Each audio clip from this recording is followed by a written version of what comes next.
ہے. آپ کو پتا ہے غریب نواز کو ہندل ولی کہا جاتا ہے. وجہ یہ ہے کہ ولی کا ہندوستان ہے. یہ نہیں ہے کہ ہندوستان کا ولی، بلکہ یہ پورا ہند ہی ولی کا ہے. دربار غریب نواز سے ہندوستان کو جوڑا گیا ہے. سلطان الہند بھی کہا گیا، سلطان الاولیاء بھی کہا گیا. لیکن جانتے ہیں ان کے آنے کا راستہ اتنا پیچیدہ تھا. وہ سن 583 کی بات تھی، 583 ہجری چل رہی تھی، جب آپ حرم کعبہ سے نکل کر مدینہ طیبہ جا رہے تھے. اس وقت آپ کی عمر تقریباً 45 سال کے آس پاس کی تھی. نہایت ہی عبادت گزار، تقوی شعار. 20 سال اپنے پیر و مرشد کی خدمت کر کے وہ حرم کعبہ میں پہنچے تھے. 20 سال کے بعد جب مسجد نبوی میں گئے تو عجیب سی کیفیت تھی. سلام کیا رسول پاک صلی اللہ علیہ وسلم کے دربار میں تو جواب قبر انور سے آیا، وعلیک السلام یا معین الدین شیخ البر والبحر. اے معین الدین، تجھ پر میری سلامتی ہو، اللہ کی سلامتی ہو جو خشکیوں کا بھی اور تریوں کا بھی تجھے امام بنایا گیا ہے. اور آواز یہ نبی کریم صلی اللہ تعالی علیہ وسلم کے دربار سے سننے والی آواز تھی. آپ گھبرائے تھے، تھوڑا سا سراسیمگی تھی. یہ ہندوستان کی طرف اشارہ کر کے میرے آقا صلی اللہ تعالی علیہ وسلم نے فرمایا تھا کہ تجھے ہند کی ولایت دی جاتی ہے. اس وقت تک سرکار غریب نواز کو نہ ہندوستان آنا کبھی ہوا تھا، نہ ہندوستان کے علاقوں کو آپ نے کبھی دیکھا تھا، کیونکہ سجستان جو یہاں سے کافی دور ہے، افغان کے قریب ایک علاقہ سنجر جہاں پر آپ کی ولادت ہوئی، وہاں سے نکل کر کے آپ نیشاپور میں آباد رہے. اس کے بعد 40 سال کے بعد حرم کعبہ اور حرم مدینہ میں رہے. لیکن اچانک یہ بات کہ تمہیں ہند کی ولایت دی جاتی ہے، ایک تعجب والی بات ہے. نئی جگہ پر بھیجا جا رہا ہے. آپ دوبارہ شام میں نبی پاک صلی اللہ علیہ وسلم کے دربار میں حاضر ہوئے اور سلام پیش کرنے کے بعد، کیونکہ یہ خوشی کی بات تو سب کے لیے تھی کہ ہندوستان کو اللہ تعالیٰ ایک عظیم ولی بھیج رہا ہے، لیکن جس کو بھیجا جا رہا ہے وہ بے قرار تھا، بے چین تھا، کیونکہ نہ راستے پتہ ہے، نہ ملک کے حالات معلوم ہے. بارگاہ مصطفیٰ صلی اللہ علیہ وسلم میں دوبارہ جب حاضری ہوئی، عرض کیا آقا آپ کا حکم، اس کی تعمیل کے لیے بندہ حاضر ہے، لیکن نہ یہ فقیر ہندوستان کے راستے دیکھا ہے، نہ وہاں کے حالات معلوم ہے. حضور پاک صلی اللہ تعالی علیہ وسلم کے دربار میں یہ اپنی بپتا سنا رہے تھے، داستان غم سنا رہے تھے. غنودگی طاری آ گئی، یعنی نیند سی کیفیت آ گئی، اور بارگاہ رسول صلی اللہ علیہ وسلم میں ایک دیوار پر ٹیک لگا کر جیسے ہی آپ کی آنکھیں بند ہوئی، رسول کریم صلی اللہ علیہ وسلم تشریف لائے اور اشارہ فرما کر پورے ہندوستان کے نقشے آپ کے سامنے کھول کر رکھ دیے. اور پھر غریب نواز کو یہ بتایا بھی کس جگہ سے تمہیں سفر کرنا ہے، کیسے تمہیں جانا ہے اور کہاں تمہارا مسکن ہوگا. سرکار غریب نواز فرماتے ہیں اس ایک خواب میں میں نے رسول کریم صلی اللہ تعالی علیہ وسلم کے ہاتھ میں اجمیر کے پہاڑ بھی دیکھ لیے، وہاں کے قلعے بھی دیکھ لیے تھے جو موجود تھے. اور اس کے بعد پھر کس بات کا خوف ہے، کس بات کا ڈر ہے؟ جنہوں نے راستے بتائے ہیں وہ ہادی رسول، وہ ہادی عالم ہے. نبی پاک صلی اللہ علیہ وسلم آئے ہیں پوری کائنات کو راستہ دکھانے کے لیے، اور جنہوں نے غریب نواز کو ہند کا راستہ بتایا ہو، پھر ڈر کس بات کا؟ جب آپ بیدار ہوتے ہیں تو اپنے ساتھ 40 قطب اس اولیاء کرام کی جماعت لے کر مدینہ طیبہ سے سفر کے لیے نکلے تھے. میرے عزیزو، اب بات یہاں آتی ہے، اسی لیے مدینہ طیبہ سے یہ پورا پلان ہوا ہے، مدینہ طیبہ سے بھیجا گیا ہے، مدینہ طیبہ سے پلیسمنٹ ہوا ہے. اسی وجہ سے آج تک تاریخ غریب نواز کو عطائے رسول کہتی ہے. عطائے رسول ہے، رسول اللہ کی عطا ہے، ہندوستان والوں کے لیے خاص عطا ہے میرے آقا صلی اللہ علیہ وسلم کی. جب وہ سفر کے لیے نکلے، سن 83 سے چلے تھے، تو یہاں ہندوستان پہنچتے پہنچتے آپ کو 87 یعنی 4 سال کا عرصہ لگ گیا تھا. 4 سال کے عرصے کے بعد آپ پہنچے. میرے عزیزوں، نہ پلینوں کا سفر، نہ جہازوں کا سفر کہ اڑ کر کے ادھر سے ادھر آ گئے. وہ تو پیدل قافلہ نکلا تھا، درویشوں کا قافلہ تھا، اور وہاں مدینہ طیبہ سے نکل کر بغداد پہنچے. بغداد میں اولیاء کاملین کی صحبت پائی، وہاں سے پھر نیشاپور، پھر اس کے بعد ہرات، اور افغان کے علاقے ہوتے ہوئے لاہور پہنچے.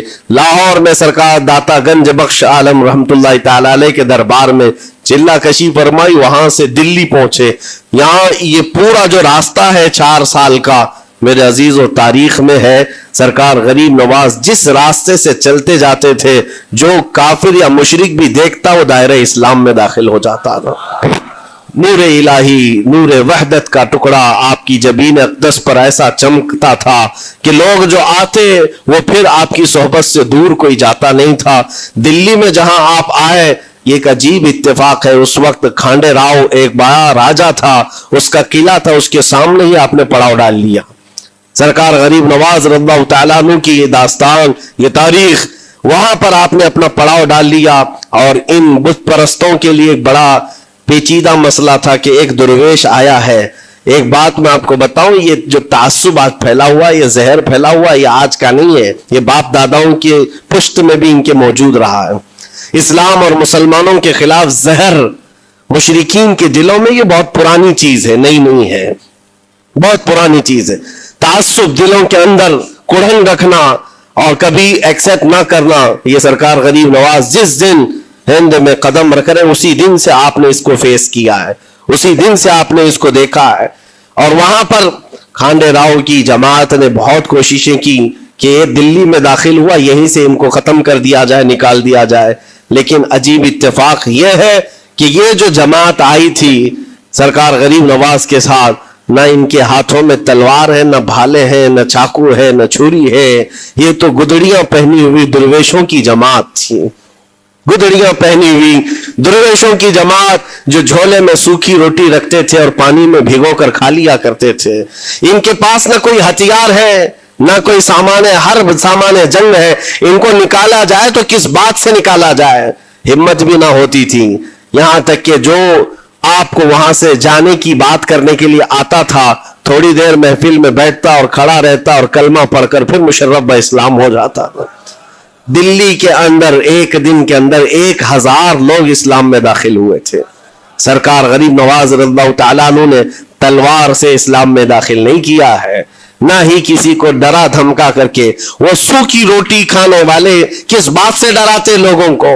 ان کے پاس کون سا ایٹم بم تھا؟ یہاں موجود جو راجے مہاراجے تھے ان کے پاس فوج بھی تھے، ہاتھی بھی تھے، گھوڑے بھی تھے، سب کچھ تھا. لیکن آنے والا مرد قلندر کیا لے کر کے آیا تھا؟ تاریخ میں بتایا جاتا ہے یہ وہ زمانہ تھا جب شہاب الدین غوری ہند کے اوپر حملے کر کے یہاں پر آنے کی کئی مرتبہ کوشش کیا. یہ افغان کا بادشاہ تھا شہاب الدین غوری، جب ہندوستان پر کئی مرتبہ حملے کر کے ناکام لوٹ رہا تھا، بیچ راستے میں ان فقیروں کی جماعت سے بادشاہ کی جماعت کی ملاقات ہو گئی. سپاہی جا رہے تھے شکست کھا کر اور یہ درویشوں کا قافلہ ادھر آ رہا تھا. دیکھا پہچانی سی صورتیں لگتی ہیں. جا کر کے ایک سپاہی نے پوچھا بابا آپ لوگ کہاں جا رہے ہیں؟ تو بابا جو جماعت میں آ رہے تھے انہوں نے کہا ہندوستان فتح کرنے جا رہے ہیں. بڑی بات ہے، گدڑیاں پہنے ہوئے، پیون لگے کپڑے ہیں، جھولیاں لٹکائے ہیں. اور اس نے دیکھ کر کے کہا مارا سپاہی نے کہا یہ دیکھتے ہو ہمارے بادشاہ کی فوج ہے، اس میں ہاتھی گھوڑوں کی تعداد دیکھو، ذرا سامان جنگ تو دیکھو، اس میں نیزے تلواروں کی چھنک تو دیکھو، اور آپ یہ چند فقیروں کی جماعت لے کر ہند فتح کرنے کی بات کر رہے ہیں. تب سرکار غریب نواز کے کانوں میں آواز آئی تو آپ نے کہا اس سے کہہ دو فرق یہی ہے، تم جب لڑنے کے لیے جاتے ہو تو یہی ہاتھی گھوڑے اور تلواروں کے بھروسے جاتے ہو، معین الدین صرف اللہ اور اس کے رسول کے بھروسے جا رہا ہے. ہمارے پاس جو طاقت ہے وہ اللہ اور اس کے رسول کے ساتھ ہونے کی طاقت ہے. آج کے زمانے میں غریب نواز کا یہ جملہ ہمارا حوصلہ بڑھا دیتا ہے. کوئی ہو یا نہ ہو اللہ ہمارے ساتھ ہے، اللہ ہمارے ساتھ ہے. حالات جتنے بھی بدلتے جائیں لیکن میرے عزیزو اللہ حی و قیوم ہر چیز کو دیکھ رہا ہے، اس سے کوئی چیز غافل نہیں ہے. بعض لوگوں نے یہ شوشے چھوڑنا شروع کر دیے کہ اب ان کا مستقبل کیا ہوگا، اب ان کا فیوچر کیا ہوگا، نئی حکومتیں آئیں گی، نیا نظام آئے گا، اب تمہاری نہ مسجدوں کی خیر ہے، نہ میناروں سے آواز آئے گی، نہ تمہاری اذانوں کا اور نہ ہی تمہارے نمازوں کا کچھ فیوچر ہے. یہ سب باتیں